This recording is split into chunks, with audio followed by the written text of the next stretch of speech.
partir do versículo 25.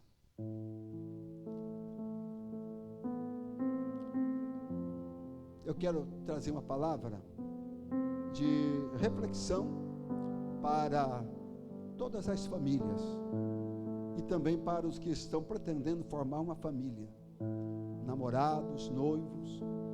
Receba essa palavra como uma palavra de orientação espiritual para o teu sucesso conjugal, para o teu sucesso familiar, a partir do versículo 25 do capítulo 4 da carta de Paulo aos Efésios. Portanto, cada um de vocês deve abandonar a mentira e falar a verdade ao seu próximo, pois todos somos membros de um mesmo corpo. Quando vocês ficarem irados, não pequem, apaziguem a sua ira antes que o sol se ponha, e não dê lugar ao diabo. O que furtava, não furte mais, antes trabalhe, fazendo algo de útil com as mãos, para que tenha o que repartir com quem estiver em necessidade.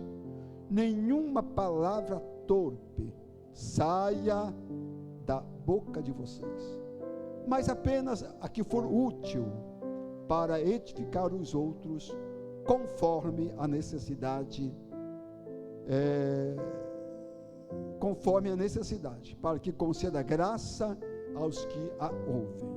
Mas eu quero, irmãos, focar no versículo 27, e não dê lugar ao diabo. Amém? Pode se assentar. Meus irmãos, eu penso que o Jardim do Éden era um protótipo de Deus para toda a posteridade, da forma que Deus queria um lar e da forma que Deus queria constituir uma família. O Jardim do Éden.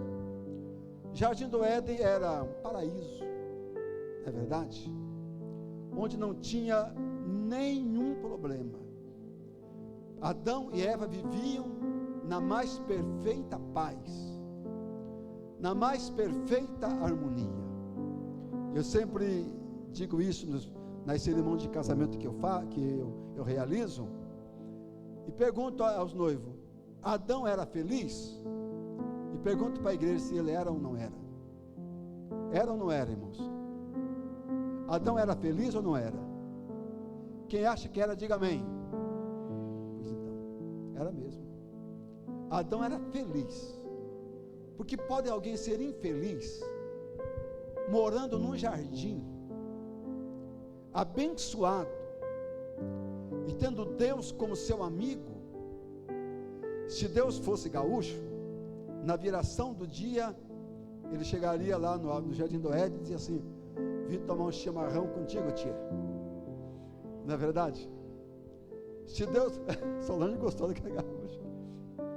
Se fosse lá no Minas Gerais, ele dizia assim: vim tomar um trem, não é? E assim por diante. Na viração do dia vinha o Senhor visitar o casal que ele havia criado.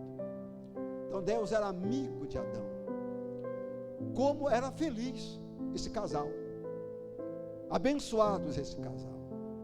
E eu estava orando a Deus, irmãos, pensando nisso. Meu Deus, o Jardim do Éden, a comunhão de Deus com o primeiro casal, era um protótipo, era uma maquete da intenção de Deus para os lares do futuro.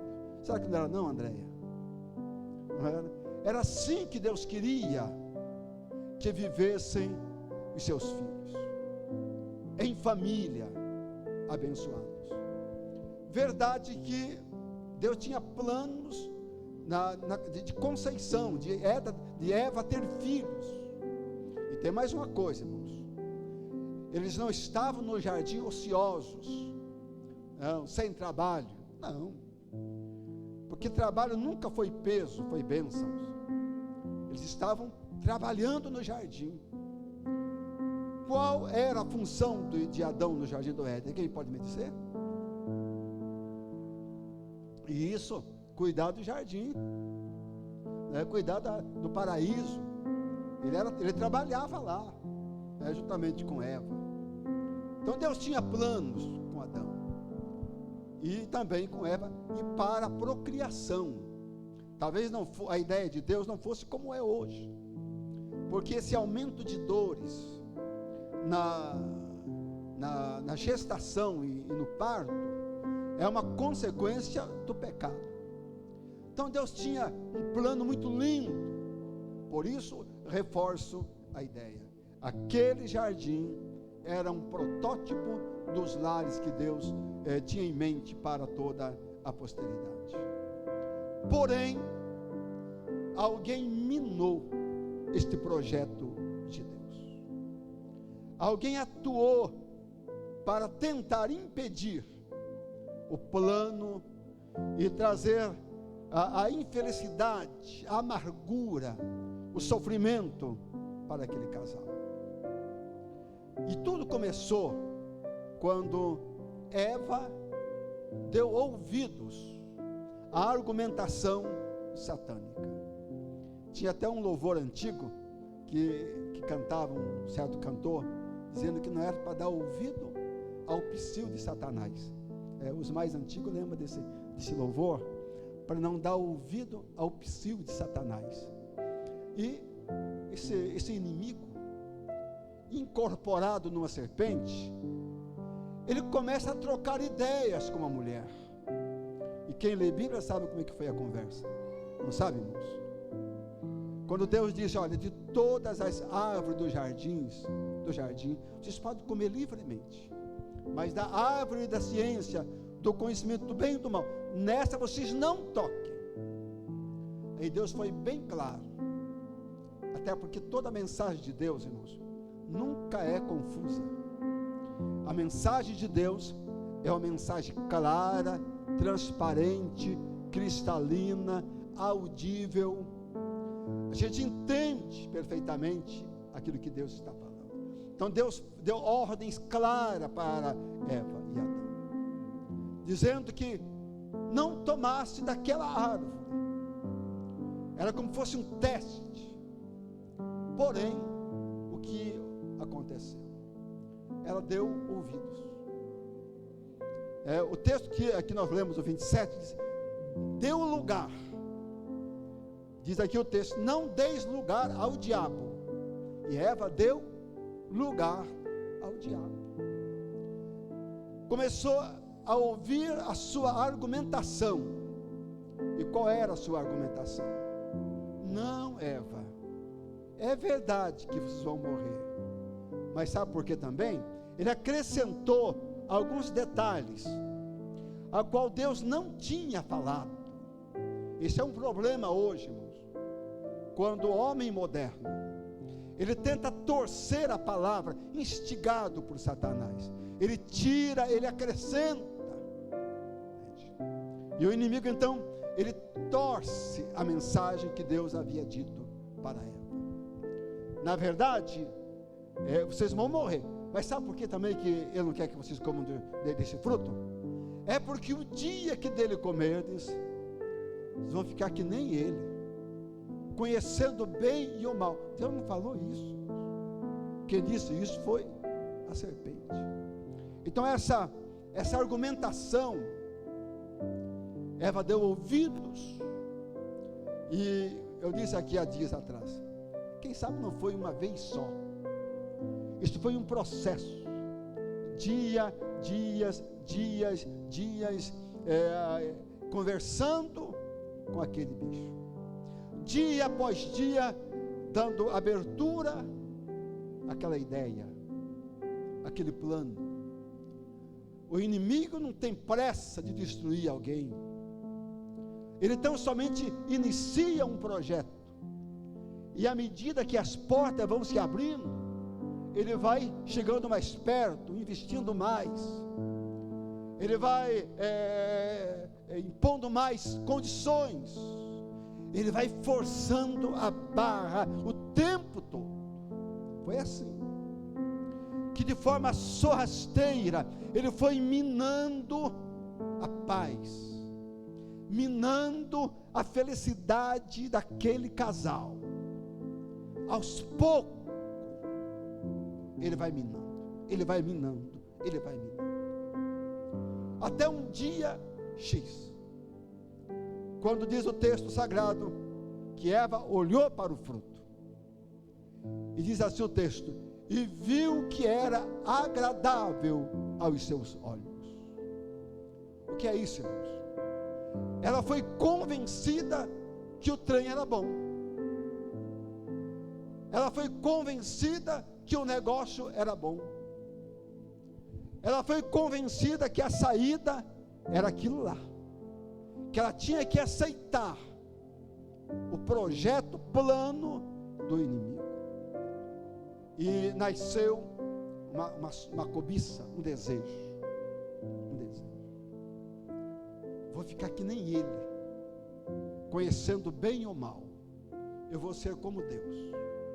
E aí iniciou a tragédia, porque a Bíblia diz que ela foi, tomou do fruto e deu ao seu marido.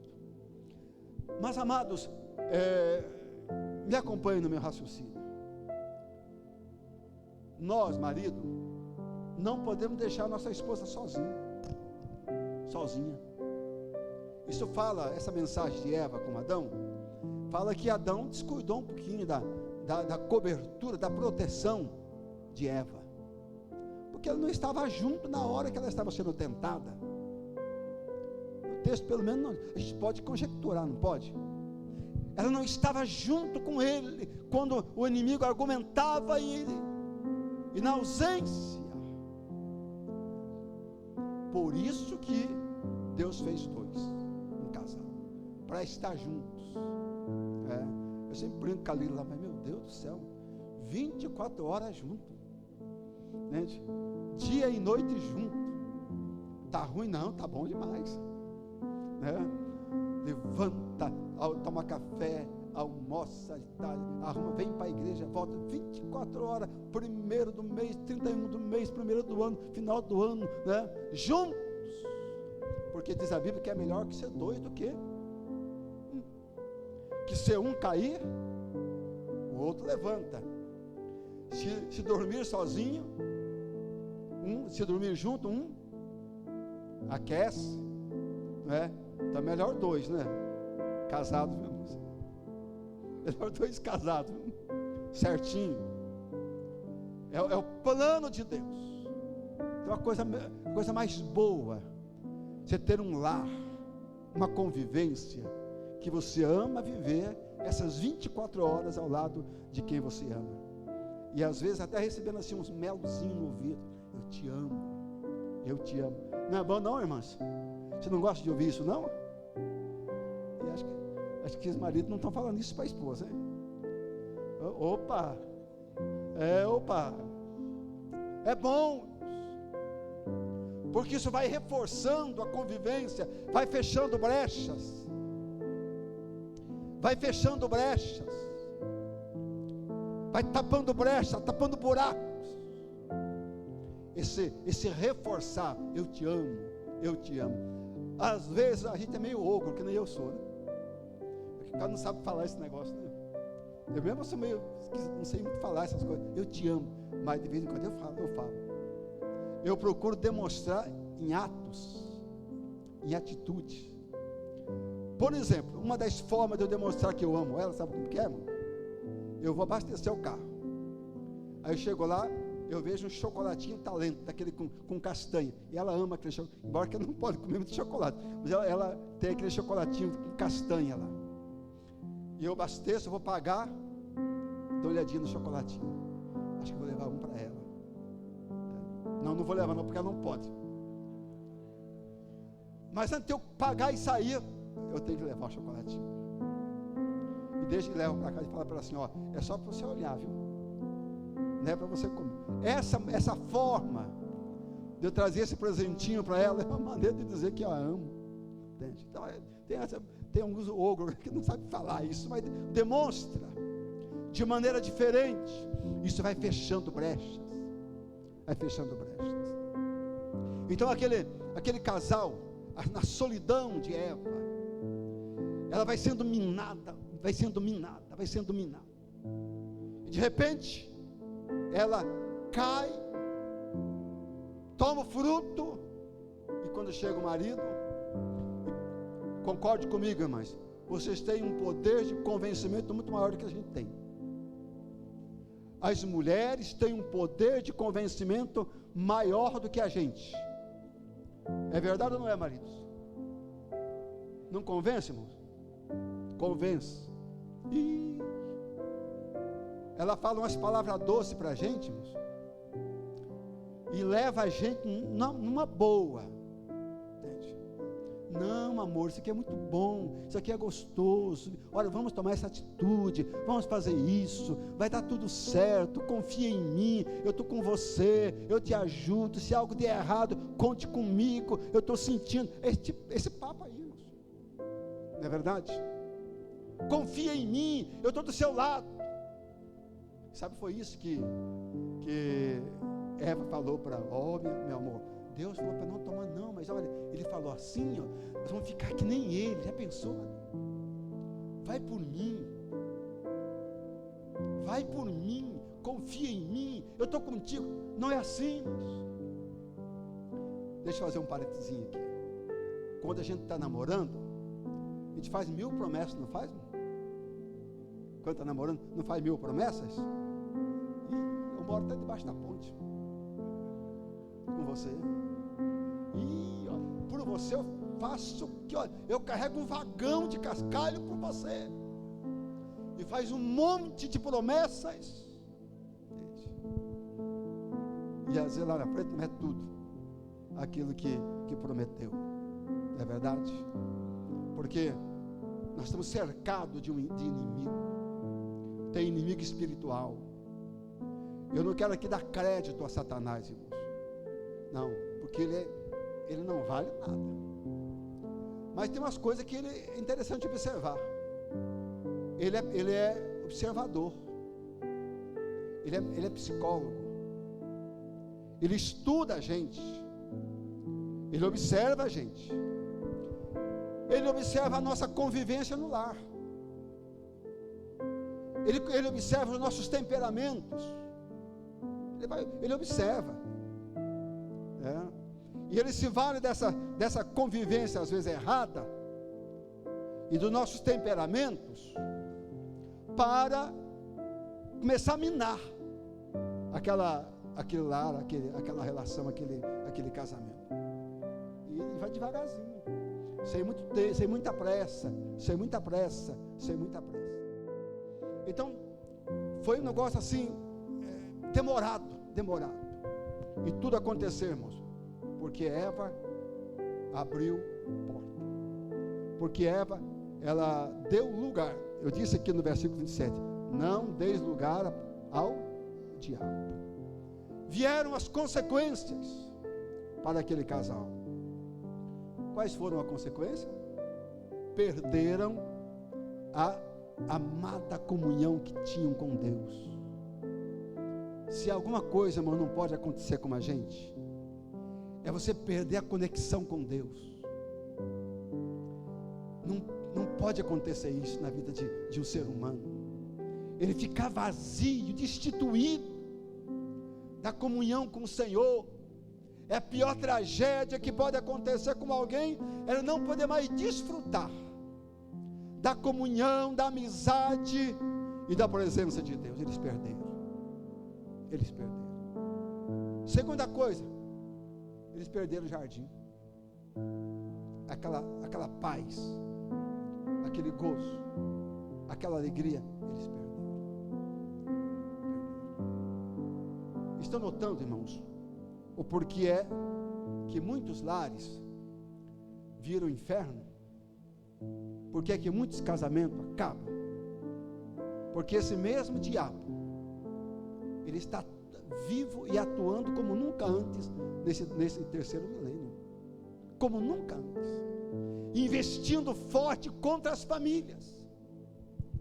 Cochichando nos ouvidos das pessoas. E eu estava pensando em pelo menos 3 perigos que ocorrem quando um casamento se desfaz.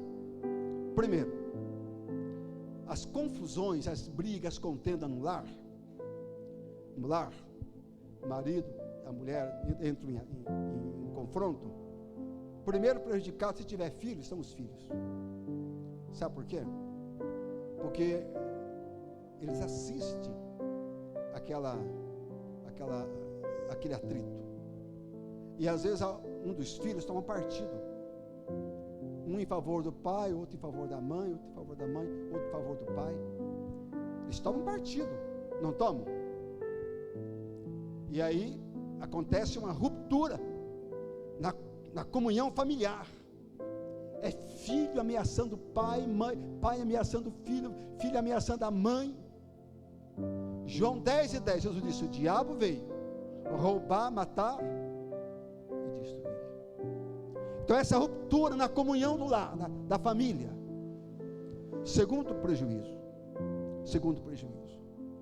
aquele menino, aquela menina, aquele garoto que viu aquela briga do pai com a mãe, vai fazer um mau juízo de casamento. Vai dizer assim: eu casar para viver que nem a minha mãe vive com meu pai? Jamais. Eu casar para viver que nem vive meu pai? Não caso, não vou casar. Ele adquire uma aversão por causa do casamento. Ele acha que todos os casamentos é como o casamento do pai dele e da mãe dele. Então ele faz um mau juízo quando há uma traição por parte de um dos cônjuges. Deus o livre, não quero me casar, quero passar pelo que passou meu pai, não quero passar pelo que passou minha mãe. Há uma aversão. E daí, irmãos, essa conversinha do jardim aumenta. Porque daí o diabo diz assim: não, mas sabe o que é? Você não precisa casar. Você não precisa casar. Aí diz assim: quem amigado amigado com fé, como é que é? Casado é. Não, fica assim mesmo, tá bom. Hoje tem uma relação assim, ó, eu não sei dar um nome dessa relação, mas cada um no seu canto. São casados, mas eu moro aqui, você mora lá. De vez em quando a gente se encontra. Eu não sei como é que chama esse casamento, mas tem esse casamento já. Um mora lá num canto, outro mora aqui. É uma distorção do sagrado. Terceiro lugar, o prejuízo dessa conversa, de dar essa abertura a esse ouvido. Vai dizer assim: não, é o seguinte, então eu acho que eu não vou me casar, eu vou fazer uma terceira opção de sexo. Uma terceira opção de sexo. Aí eu vou ser claro, eu vou sair do armário. É verdade? Tudo isso é sequência lá de trás, dar ouvidos àquele argumento, àquela ideia, àquele projeto, lá de trás. E aí a família vai para a derrota. E tudo isso aconteceu com Adão. Eles perderam o jardim. Vieram as consequências, as dores, o desamparo, o choro, a lágrima, a frustração, o sofrimento. Logo mais, primeiro problema, aliás, a sequência do problema da família vieram, porque nasceu dois filhos, Caim e Abel. Aquele veneno lá de trás ainda estava mergulhado na mente, no coração daquela família. O pecado original estava lá. E aconteceu aquela tragédia que os irmãos sabem. Caim matou Abel. Vejam então, amados, quantos problemas acontecem no casamento por causa desse ouvido, de aceitar essa sugestão. Não é simplesmente o que você está pensando, o que você está achando. Alguém diz assim: pastor, eu estou com uma vontade de me separar. Acho que eu não amo mais. Eu não consigo viver mais com fulano ou com fulana. Pastor, meu casamento, eu escuto isso o tempo todo. Meu casamento acabou, pastor, o que eu faço? Entende? E a primeira coisa que vem, qual que é, irmãos? Qual que é a primeira coisa que vem? Separação. Não é verdade? A separação. Então, as consequências virão.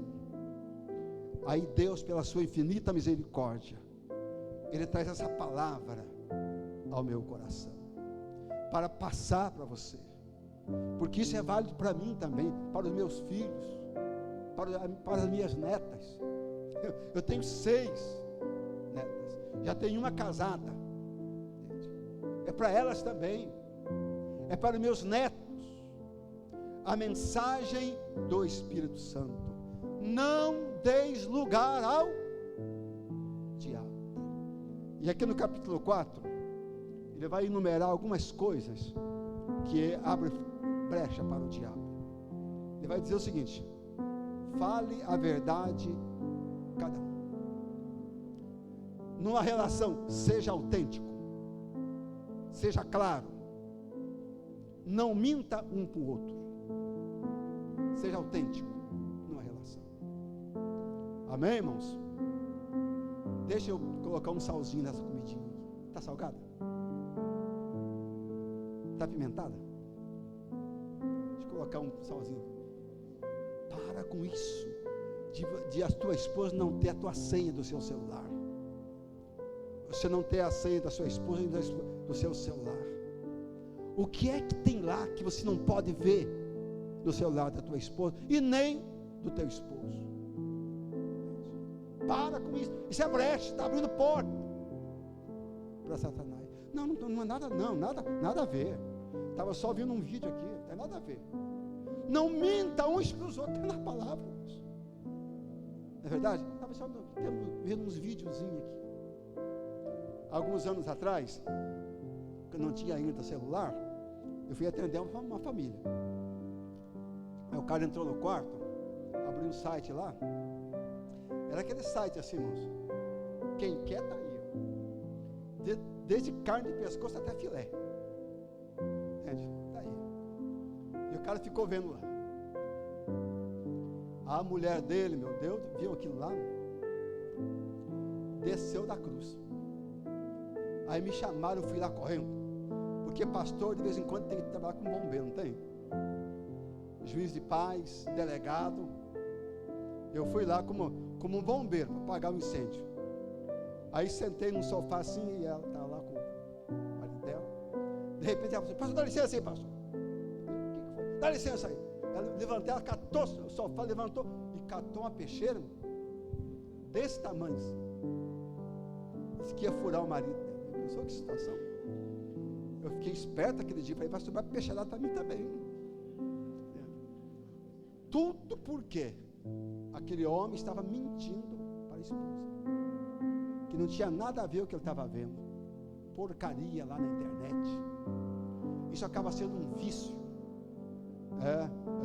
Como é que chama o vício? Pornografia.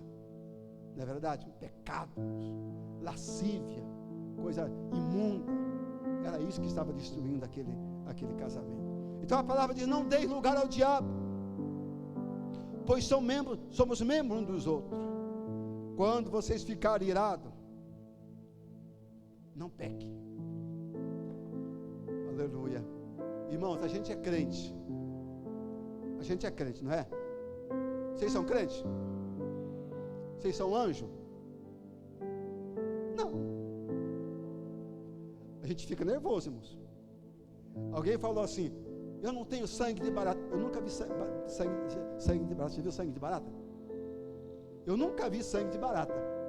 Então acho que esse bicho não tem sangue, né? Então há a possibilidade de a gente ficar nervoso, irado. Mas para isso tem um recurso na palavra.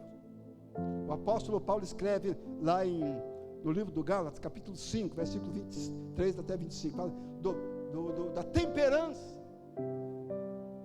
Controla, toma um golinho de água, conta até 3, entende? Respira fundo, porque está escrito aqui: se irá, não peque, porque o pecado vai abrir a porta. É o conselho da palavra de Deus. Irmãos, a melhor coisa que tem para frustrar o diabo, e como dizia o pastor Lazari Antônio, dar um chute na cara do diabo, é quando a gente reconhece que falhou, reconhece que errou, e diz assim: ô fulano, me perdoe, eu errei mesmo, me desculpe, me perdoe, eu admito a minha falha, eu reconheço que eu falhei. Isso aí, irmãos, é como se dá um tapa na cara do cão, ele vai ficar com a cara abaixo no chão, porque perdeu a parada. Aleluia, o teu lar será abençoado, porque a bênção de Deus virá quando há esse reconhecimento. O problema da gente é dar marcha ré, irmãos. A gente acha que pedir perdão para a mulher é denigrir a gente, é diminuir a gente. Acha que pedir perdão para o esposo é denigrir. Não, irmãos.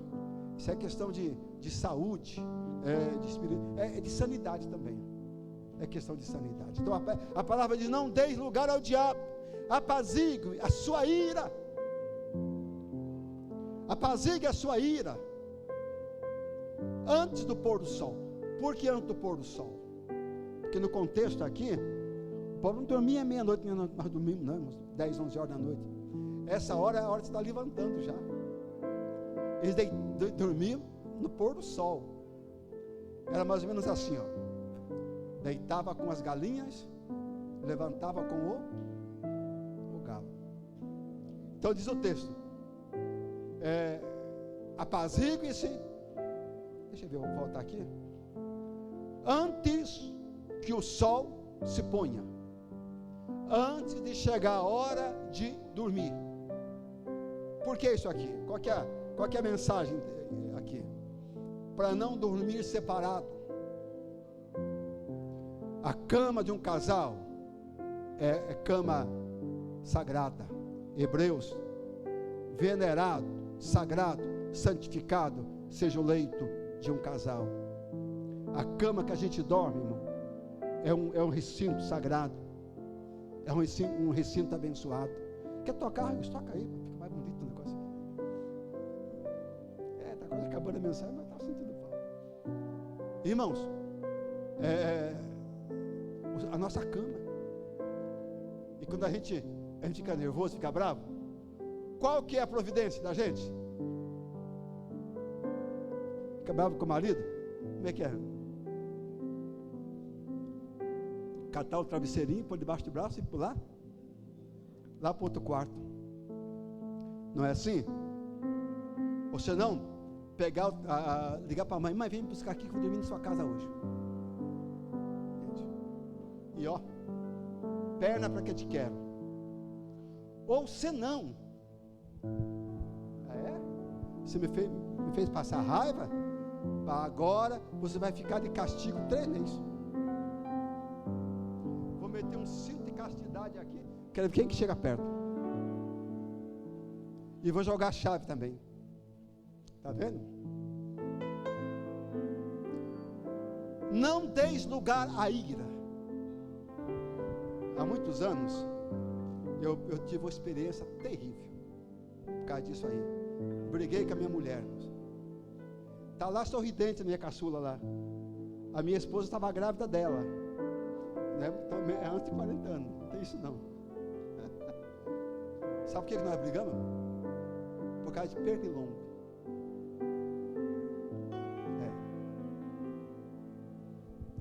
Minas Gerais, no mês de novembro, outubro, mas dá um pernilongo. É o tempo das águas, meu Deus do céu.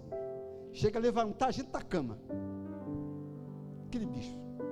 E o nosso quarto estava infestado de pernilongo. E eu tinha 2 crianças pequenas. Aí ela falou assim: vai colocar veneno aqui não. As crianças não podem ser de veneno. Como é que chama aquilo lá? Baigon? É aquilo lá. Falei: mas eu não consigo dormir no meio desse pernilongo. Não, mas não vai jogar veneno aqui não. Discutiu. Catei meu travesseirinho e fui para o quarto da sala. Deitei numa cama lá, e tinha um poste bem na frente da minha janela. Não tinha cortina. Fiquei lá, tentando dormir. Não foi 15 minutos. Eu vi que alguma coisa abriu a porta do quarto. Eu cantei vitória. Ah, ela veio atrás de mim. Mas não era ela não. Eu vi com esses olhos. Eu não estava dormindo, eu estava acordado. Eu vi com esses olhos uma mulher, irmãos, de quase 2 metros de altura. Aquele negócio entrou para o quarto dentro com uma coisa na cabeça. Parece que uma mala na cabeça, uma saia, aquela saia de cigana. E aquele monstro veio se acomodar no meu canto. Meu Deus do céu, me deu um grito. Aquele negócio esquisito. Dei um pulo, saí correndo. A minha perna ficou que nem macarrão cozido. Sabe quem que era? Que entrou lá? Um demônio. Da pombagira. Separação de casal. Para fazer ele dormir separado. Não deis lugar ao diabo. Não deis lugar ao diabo. Eu não posso continuar mais porque a hora já passou, mas tem tanta coisa aqui. Apazigue a sua ira antes que o sol se ponha e não deis lugar ao diabo. Para terminar, não saia da vossa boca nenhuma palavra torpe. Não maltrate o teu filho, não maltrate a tua esposa, não maltrate o teu marido. Eu finalizo, irmãos, com pelo menos 4 conselhos de Deus para as famílias. E em primeiro lugar, cada um entenda a sua posição no lar. Eu preciso entender a minha posição dentro da minha casa. Deus nos constituiu como cabeça, como líder em casa. Eu sou responsável por tudo que acontece lá. Essa é a posição do lar. Eu sou o sacerdote, eu sou o provedor. O que mais? Eu sou o que guia. A mulher é a nossa companheira, a nossa adjutora. Ela não está em posição inferior, não. Ela tem a mesma posição da gente. Então eu tenho que amar a minha esposa tem que reconhecer a minha autoridade, se submeter. E eu preciso, em relação aos meus filhos, não provocar a ira deles, em relação a eles e aos pais, obedecer. É isso que a Bíblia orienta. É isso que a Bíblia orienta. Não tem mágicas. É isso que a Bíblia orienta. E fazendo isso, irmãos, fechando a brecha, não dando lugar. Quando surgir um problema lá, querido, opa, o pastor falou que está dando lugar para o dia. Fecha essa porta, em nome de Jesus. Fecha essa brecha, em nome de Jesus. Aleluia. Fecha essa brecha. Não deis lugar, porque esse bicho não vai entrar para amaciar, ele vai entrar para arrebentar. Lá no Jardim do Éden, Deus deu uma provisão para aquele casal. Quando eles viram que estavam nus, o que é que Deus fez? O que Deus fez? Imolou um cordeiro e fez uma vestimenta para eles, túnicas de um cordeiro, para tampar a nudez. Ainda hoje Deus tem uma provisão para a nossa casa, para a nossa família. Qual que é a provisão? Você coloca de pé. Qual que é a provisão? O cordeiro que foi morto antes da fundação do mundo. Aleluia. Jesus Cristo, o Cordeiro de Deus, é a provisão, ou a provisão de Deus para o teu lar, para a tua família, para a tua casa, para os teus negócios. Aleluia. É o Cordeiro de Deus. Ei, leva Jesus para a sua casa hoje. Leva Jesus para o seu lar hoje. Permita que um trono esteja estabelecido no centro da tua convivência conjugal, da tua família. Jesus Cristo, o Cordeiro que foi morto antes da fundação do mundo, mas que está vivo para sempre. E o desejo dele, o maior desejo dele, é abençoar a tua vida, o teu lar e o teu casamento.